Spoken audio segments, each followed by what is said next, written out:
Supposed to be starting when the season began. The Vikings seem to have finally found faith in Case Keenum, and the Eagles will ride Nick Foles now that they've lost Carson Wentz for the rest of the year. Foles and Keenum don't exactly roll off the tongue, but they might, should they take their respective teams all the way. CC, let's make this a trust thing. Who do you trust more going into a game, Keenum or Foles? The only reason why you might trust one over the other, from my perspective, would be the time that they entered the lineup.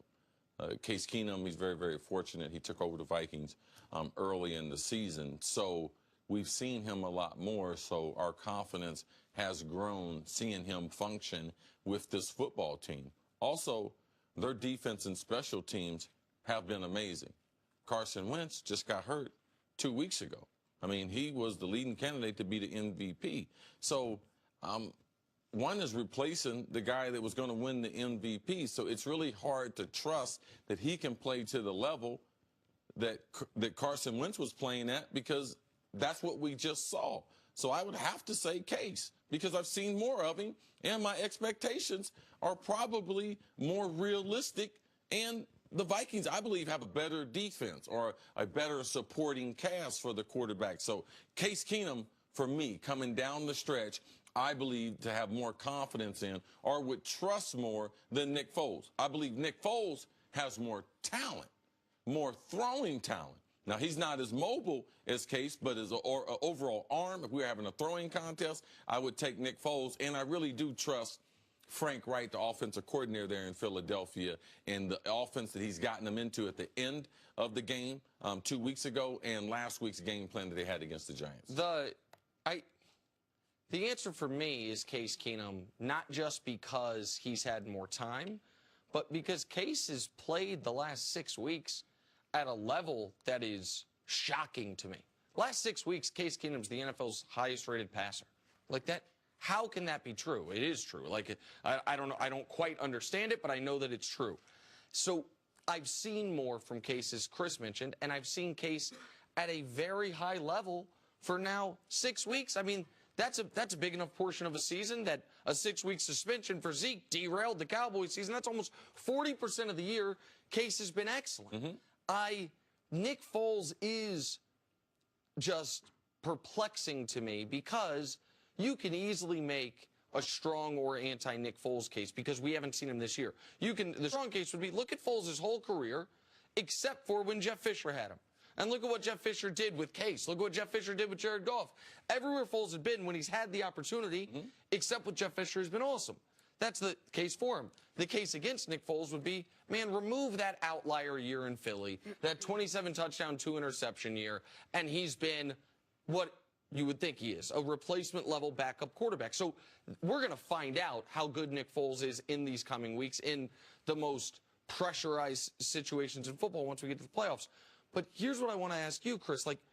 And this is what's so interesting about the NFC playoffs this year.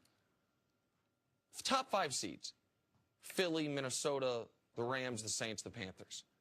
Going into the playoffs, aside from Drew Brees, is there any quarterback that you're fully confident in?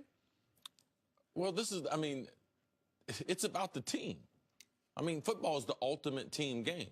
And we talk about the quarterbacks, but there's not a lot of great quarterbacks in the NFC, so no need to talk about them. So now it's a matter of which team do you have the most confidence in?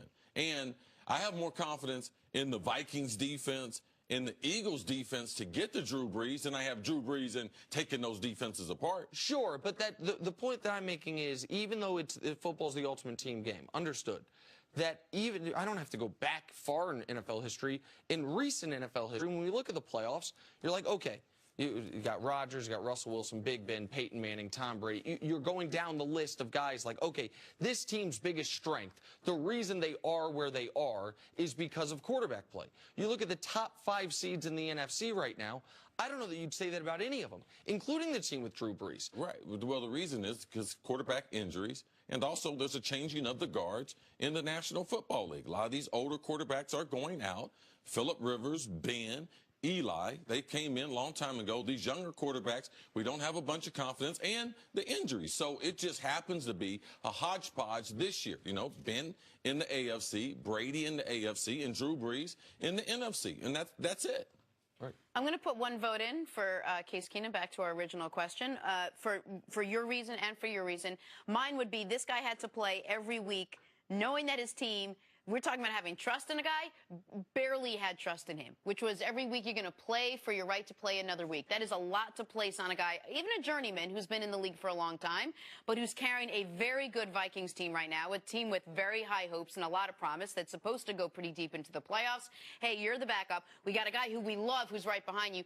Don't screw it up. If you can do that, you can play another week. The fact that he's managed to play 6 weeks and string together 6 great weeks of football, and some haven't been great games, but he's managed to keep that team in it, I say stands a lot, goes very far towards. I mean, aside from the game against Carolina, he hasn't had a bad game. Since Teddy's come back, he's played the best football of his career. Like as you mentioned, when he finally had a chance to lose the job that he got because of an injury, that he could lose because of plays, when he played the best football of his career, he deserves all the credit in the world. And one of the best things could have happened last week in a blowout. Teddy was able to be put into the game. They gave him an ovation.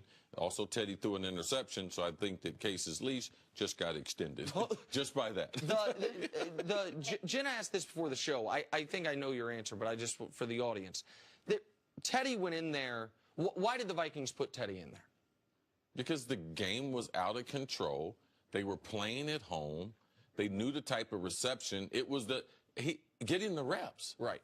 Like, I mean, if he gets dinged, like, why would you take those reps away, which you could have given to Teddy? Like, it doesn't make sense. Those are real live game reps, and if they never need Teddy, those reps will help shake off the rust and the nerves. Right. You know, and if you want to put him in the game, you want to put him in at home because the people love him there. Right, and they did, and his reception was incredible. All right, coming up, should the New England Patriots be worried about the way they beat the Steelers?